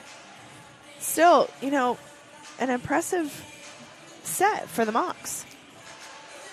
Definitely an impressive finish to it. Yes. And, like I said before we went to break, I think they found a couple answers. Now, these Spartan attackers know how to counter adjust. The Mocs have adjusted a little bit. They know how to counter adjust, and that's the whole nature of the game. But you can still see that the numbers are not that different. I mean, Tampa's hitting 295. Both teams have cooled off a little bit, and I think that's because of adjustments that the defenses are making. But still so impressed with the Florida Southern blocking here. They're out blocking the Spartans 6-1. Right. And that's probably been their bright spot, and I think it contributes to them being able to slow down some of these attackers. They, like we mentioned, their defensive transition. Just because they've got 6 blocks doesn't tell the whole story of how many times they've tagged the ball and gotten a good defensive transition for kills. So I think that's been one of the bright spots of the play for the Mocs tonight. But both offenses cooling off a little, as you would expect, right, as they're getting used to each other. But I'm kind of interested to see if the Mocs can maintain some of the control they had on the Spartan attackers in that finish of that last set. Well, we are just seconds away from the beginning of set 4. Another interesting piece that's not up on the screen, though. Katie McKeel obviously leading the Spartans with 15 kills. She now has 5 errors, so they have, again, slowed her down a little bit. But it's the middles, Kamari Potter and Mackenzie Dufresne, who are the next 2 point scorers for the Spartans with 9 kills and 8 kills respectively. So that's kind of interesting because, you always talk about their pin hitters, in particular Sorrel Houghton and Katie McKeel, but it's the middles that have done a lot of damage to the Mocs tonight. So it'll be interesting that, the one way that the Mocs neutralize that is continuing to serve tough. Right. Put the ball on the back row setter when they can, and then they can't use those middles. And we have seen that. That has been, I will not be surprised if I hear that serving tough was part of the game plan moving into tonight, because I feel like we have seen a definite signal of that from the Mocs so far tonight. Absolutely, absolutely. Haley Williams to start us off. And Houghton looking for the deep corner, just misses. Point for the Mocs. And to your point, I think they've employed several tactics serving, but I think the deep game, attacking deep in the serve-receive, has been the primary one.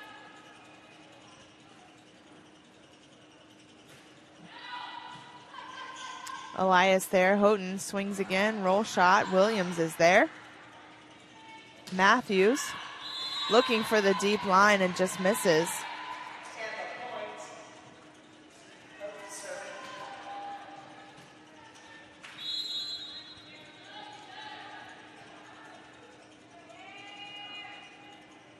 Houghton serving. Matthews with a serve receive. Mueller backside. Travis with a dig. And Matthews sends it over. Matthews with her 11th kill, leading all Mock attackers right now.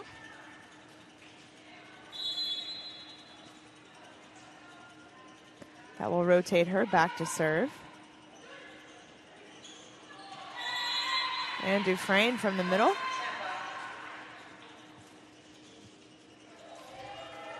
I think the Spartans are going to continue to use their middles as much as they can, which requires them being in system, but I think they're going to force it a little more than usual against this Mocs team.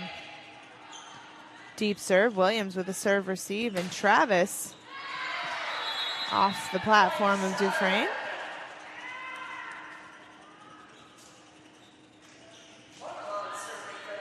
And Formalon back to serve for Florida Southern. Rivera, Mueller outside to McKeel. Off the block, just out of reach of Matthews and Formalon. That's the one thing I haven't really seen her attack a lot is the top of the block. She's tooled the block. Obviously, she's buried balls when she's been able to, but it may be because she's been blocked a couple times. She'll start looking to attack high on the block. Send it off the hands deep. Travis sends one over off the platform of Dominguez. And that moves her into double-digit kills now. She's got 10. Another nice effort by her tonight.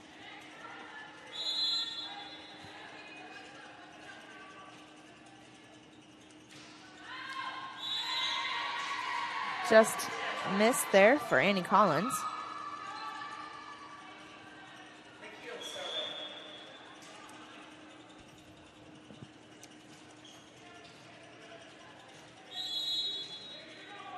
McKeel back to serve. Off speed, short serve there. Bondar.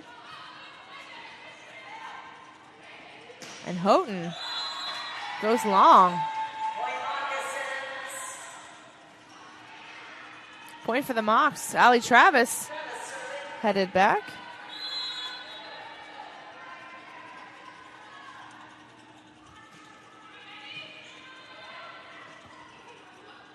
Elias roll shot just out of the reach of Formalon.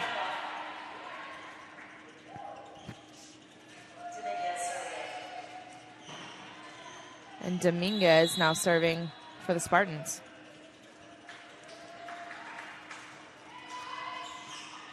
Porter, backside, Bondar.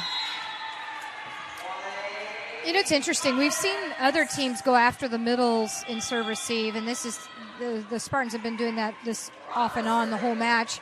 just serving the short serve, so the middle blocker has to take it, and yet consistently Tierra Porter and Rachel Martin handle the ball well. They do. They seem to be fairly in system. I'm surprised teams continue to do that. Rhonda pushes it over. Houghton pushes. Travis is there.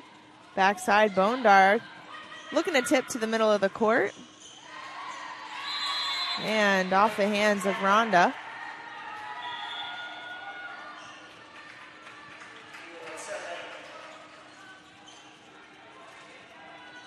And Mueller serving now for Tampa.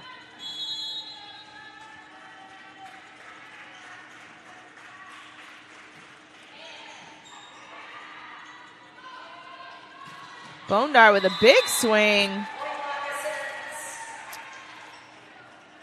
And that's her 10th kill. So now you have Rayleigh Matthews, Allie Travis, and Elena Bondar all in double digits.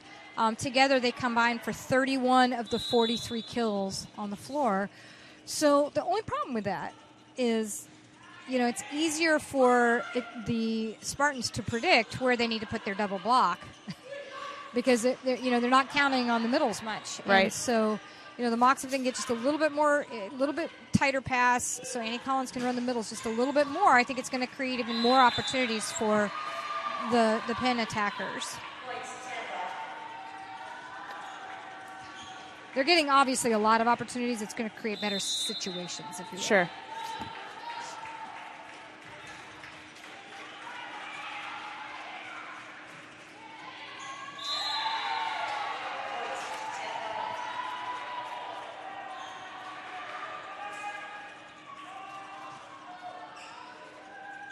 Houghton now serving.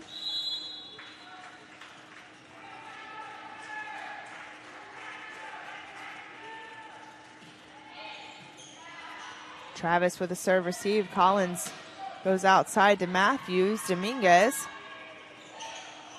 McKeel pushes into the block of Martin. Travis now outside. Line shot wide.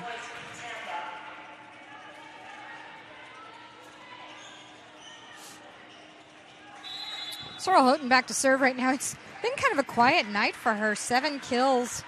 She's just hitting a little bit above 0, and that's atypical for her. So I don't know how much of that, is the Mocs and what the Mocs have done against her versus just a quiet night for her. But for the Spartans, other players have stepped up, and so it hasn't. That's one of the things when you have a good team with lots of great attackers. A player can have an off night.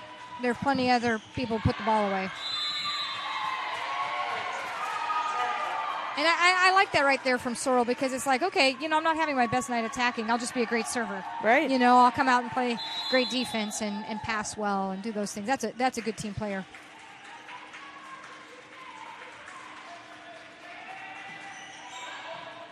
Formalon with a serve receive. Collins back to Travis. And Martin finding the deep line.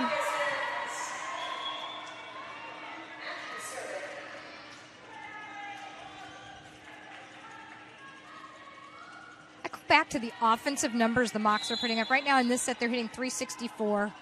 They're hitting 282 for the match. I mean, I haven't tracked every single hitting percentage, but of the matches that we've covered here at home, right, this is by far the best hitting percentage they've had maybe since going back to the tournament. So I would agree. While we've been talking a lot about their defense getting better, I think their offense is starting to hit at a little higher clip.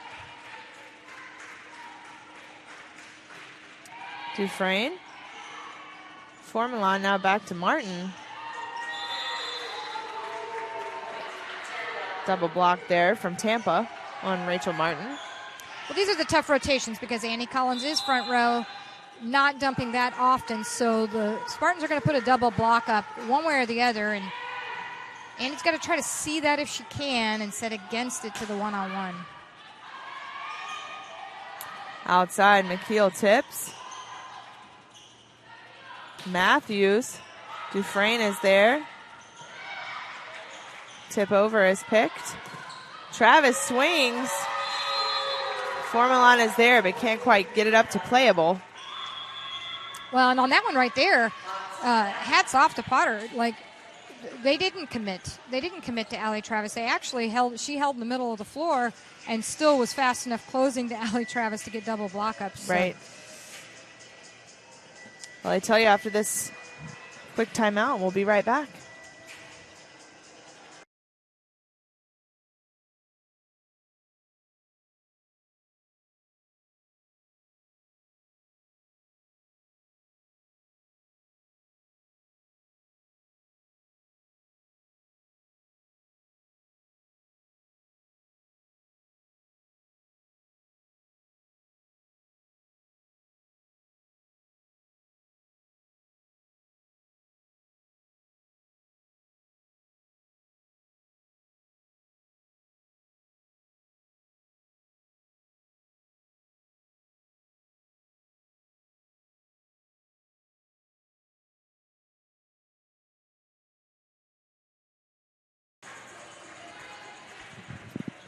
All right, back at it now.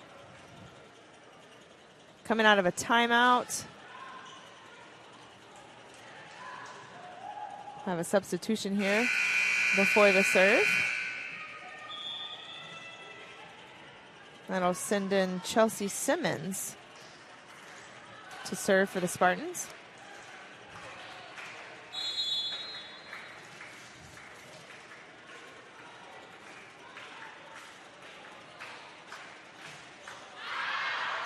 And that does go long.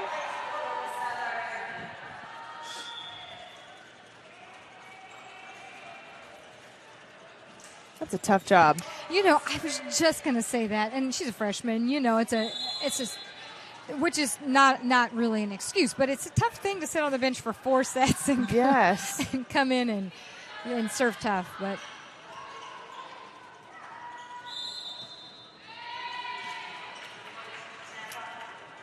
Double contact there.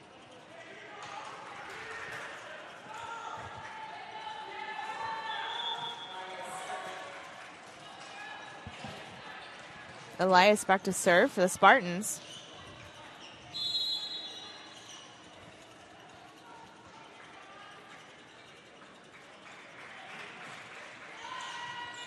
Travis. Collins goes for Matthews from the back row. The block recovered. Annie Collins attempting to put it back in play just wide.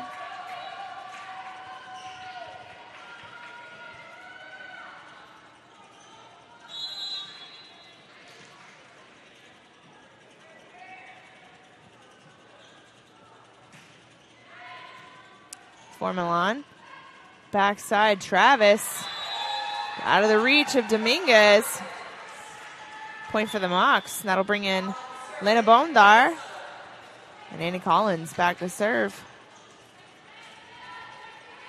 We've seen Annie do a lot of work back here at the service line.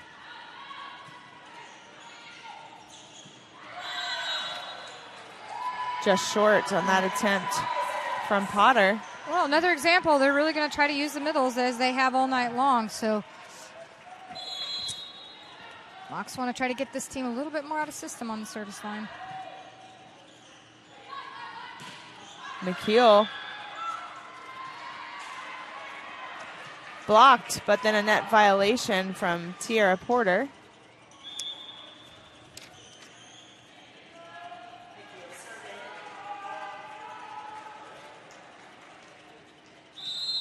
It's the 7th or 8th blocking error of the match. That's a lot of blocking errors in a match.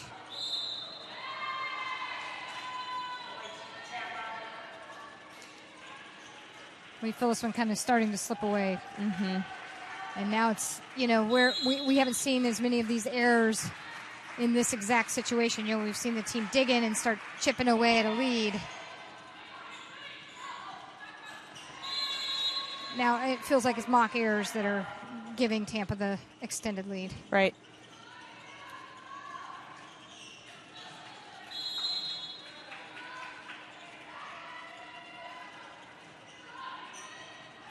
Matthews with a serve receive. Collins goes to Travis. Dominguez chases it down. McKeel calls off her teammates. Travis looking for the cut shot, just wide.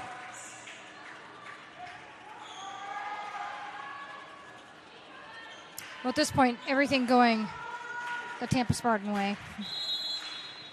Yes. Bondar, she swings, is blocked. Matthews is there. Travis finding the hardwood for the Mocs. I like her fire. I really like her fire. And, you know, at this stage of the year, it's been, you know, not the year the Mocs expected. There's still, you've mentioned it, so many athletes out there that are still just fired up, looking for ways to help their team. I think it's such a positive. It says a lot about the character of these kids.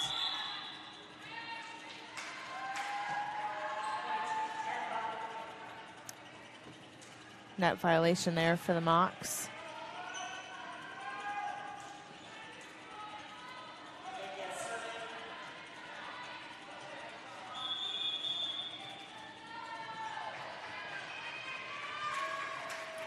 Tatiana Lyons on the floor for the Spartans. Short serve, Matthews is there. Bondar swings. Dominguez putting it back over. Collins, tight set to Bondar. Able to do something with that. That was a tough play for Bondar to complete. It was. She showed you a little bit of her athleticism. Get up and make that play without being in the net.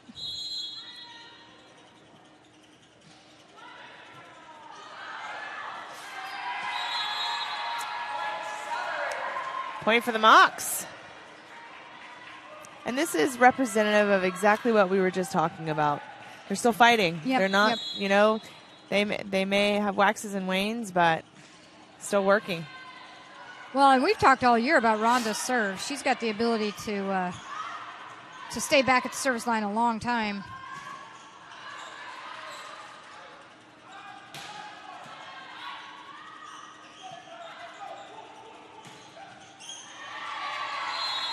Off the shoulder of Bondar there.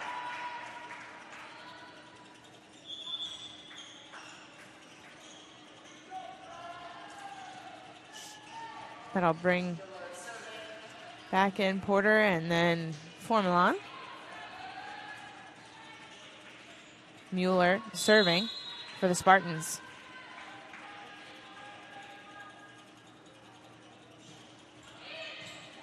Travis with the serve receive, and Collins goes to Bondar.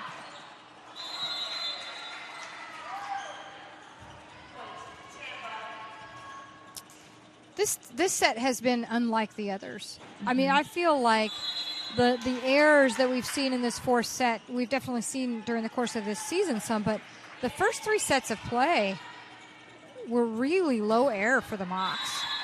Yes. And I'm not sure what's changed in this fourth set as far as the dynamic, because everything from their hitting efficiency, that reflects low error. And I thought they served very tough in the first three sets with low errors. And these have just been kind of even just unforced errors, a lot of them.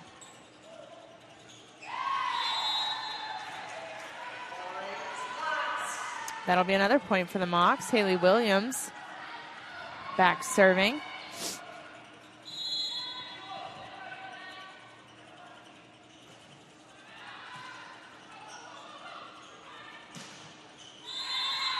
Houghton from the middle. And back to serve. Well, it may not have been her biggest night, but she's still going to let you know what she's capable of. Yes, she is.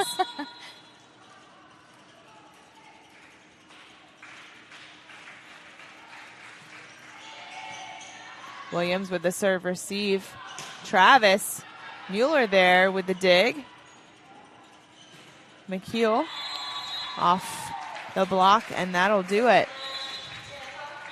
Well, that's kind of poetic. It really was a real display by Katie McKeel tonight. Our stats are a little bit behind, but that was either her 18th or her 19th kill for the night. and she just showed you why she's an All-American and you know, one of, if not the most effective attackers on this team. And, you know, again, I think this was a good night for the Mocs until that fourth set. They did a lot of things, both offensively and defensively, really well. And we've been remarking for a while about the improvements in their defense, but I thought the offense looked as good as it's looked in quite some time and went toe-to-toe for the majority of this match with the number 25 team in the country and the number one team in this conference right now. So the Mocs continue to get better. I think, you know, that last set, if you just throw that out, we'd all look at this match and say, boy, that was a great effort by the Mocs. And even though they lost it, it's definitely seeing some big improvement in areas. So leading the team, Allie Travis again, big night for her with 12 kills. Elena Bondar with 12. Rayleigh Matthews cooled off a little bit there at the end. She led the team for most of the match with 11 kills. 7 for Rachel Martin. So a little bit more balanced towards the end of that, the match. But, you know, Julie, the Mocs had nothing to lose tonight. I thought that's how they played. Absolutely. Absolutely. Well, I tell you what, we will be back here Thursday night, but before we leave tonight, we do have a highlight player of the game. Debbie, as always, it's been a joy, and won't be long, and we'll be back in the chairs again. We'll see you in about 48 hours. Sounds like a plan. All right. Ladies and gentlemen at home, Debbie Hendricks switching off to our highlight player of the game. We have Lena Bondar joining us, getting suited up with the headphones. Can you hear okay? Yeah, I can hear okay. All right. Well, welcome. High five. High five. Thank you. Yes. So, you know, tonight's match, you know, coming in to this, obviously, you know, this is a big team. They're on a 14-match win streak. You know, this has not been the season of all seasons for the Mocs, but you guys took them toe-to-toe. I mean, the first 3 sets were awesome. Yeah, talk to us a little bit about how it felt out there tonight. So I can say that I think we played well, especially first set. We beat them, so we're proud about that. I think we did a great job with keeping them out of system with our serving. Yes. And I think we limited our errors. Yes. So we could compete with them really well on the level, you know? Yes. So it helps us a lot. They're a great team. They manage their attack really well. So they have great setters. So I think we compete with them on the level. Yeah. I think that, I mean, I absolutely support what you said. You know, the first set, I think you guys, it was evident that you had worked a lot on your tough serve, and that put them on their heels. Yeah. And that was a result. You guys won that set, and you came in fired up. You know, how do you guys, when you are fired up and you may lose a little bit of consistency or there might be something that happens, how do you bring your team together to get that fire back? So I think like we're always trying to reset while we like have timeout, like just let it go, and we're just coming back on the court, and we just need to work. We just need to do our assignments, which we have strategically, and just, you know, keep the focus on the next ball, not on the previous one. So this is like everyone has this approach. I think that's really evident when we watch you guys play. Debbie and I talk a lot about how the Mocs all season long have come back with a fight. You guys don't give up when there's a something that bad that happens, or you drop a set, or you know, and you guys haven't been healthy since opening weekend, and you guys still play together as a team and you work hard. Obviously, you're up here tonight because you were a highlight player of the match. Oh wow! You did a great job. You contributed for your team both offensively and defensively. You know, you and Allie Travis, 12 kills apiece tonight. Oh wow! That's awesome. Cool. And I know as a player you don't keep track of stats in your head, and stats don't tell the whole story of the match anyway. Debbie and I talked a lot about how, you know, if it hadn't been for some of those really tight calls, that you guys went and had a shot at set 3. So, but no, I mean, you know, and it's awesome to see you. Talk to us about how it feels when you're able to do work at the net for your team and kind of just put them on your back and say, let's go. Yeah, I mean, it's a great feeling, you know, especially for my position as a opposite. So I feel really well, and I'm really glad that I can contribute. 12 kills is fine. It's not like a great number, but I think like, at least I'm proud that I can do this for our team. And I have great feeling. Just give me a ball. I will kill this Absolutely. ball. You know? Well, and you are one of the emotional leaders for the team. It's very evident that when you set your mind to carry the team and you get a kill, you instantly can see that charge up that happens for the rest of the team on the court. And obviously it's working because you guys are working hard. I mean, there was a wide array of players that contributed tonight offensively, and you were playing against a tough team, a tough defensive team that didn't crack very easily. Yeah, it wasn't easy. So they have great defense. absolutely. Sure. Well, Lena, it's been an absolute joy to have you up here. Yeah, before we leave, we do a mock it before you leave the Mox box. Okay. So we're gonna mock it on 3. Okay. And then Debbie and I will be back on Thursday night to have some more action here. Those of you listening at home, more people on Thursday night, senior night. So it's yes, like Lena said, if you are listening, come out, show up to the Jenkins Fieldhouse. We would love to have you in-house on Thursday night to support our seniors.